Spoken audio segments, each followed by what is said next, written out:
Hi everyone! For today's video, nanapotay ka ang karing adlaw ha. So during the pita, nagsaka na patagsikit yung mga ito na patag merkado kay mamili ito kung saan atong paliton. Kung sa nakakita tag inggilya, pero ulang ragid og karne nga montuyo during the pita. Wala kita ka video sa to ang karne ha, kaya nabisi magukog ihap sa kong kwarta nga isa ka sako. Sako magurok ng sudlan kay wala magpipitaka, unya kadadala kong cellphone, mawala unya siya. So muna isa jud ka sako. Nagpa-apil po dito ka ice cream during the pita ha. So kani siya ko, yan kita pa ulian ni kay kadali ta kay ang oras hapit giting paningudto niya magluto pata. So dara. After na tumugasan ng karne so ato nang gibutang ang asin. So actually gusto gid nila nga i-marinate gid ang karne unya kay apiki naman sa oras so manang asin na lang gid ang mong gibutang.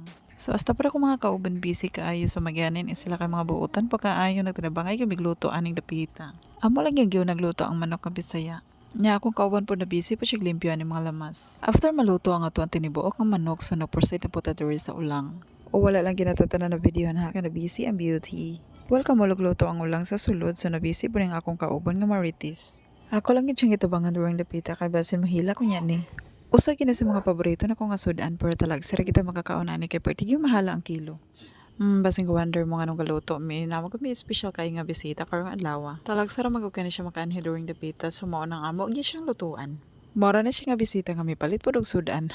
Kay ihap ko ning karne niya perti mo ding mahala ning karne no kay gamay ra kay sa nga tanan niya abot mo og 370. Oh my god. Napatay pa donut diri ha pa sa lubong lagi ra siya gikag kagayan. So kanay pun Dunkin donut talag sara po kay ta makakaon ani kay perti po ning mahala. Thank you guys sa akong mga kauban during the pita ha. Grabe kani sila ka generous. Ilabi na gid sa among special nga bisita. So during the pita pati na gid natong kaon ha paspas na kay ta nakakaon kay gigutom na. Kinsa pagod dili gutoman na ni perti mo pong lamia unya mga paborito pa gid nako.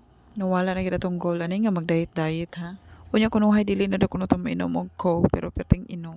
Nga naman pa rin makakauntag karne no og busog kay sa nga tanan lami mo po kayo iparis ni bugnaw nga coke. Pero kaning panahon na murag action na tagabalaka kay murag tinghimo na gid sa amo ang angay buhaton. Unya kay human naman ta sa atong trabaho so guway na kita pa uli ani unya kay wala pa man akong papa so naginahinay lagi ko baklay ani. Mara gini panahon na nga maka-exercise ta. Dire lang ko taman. Thank you for watching. Bye.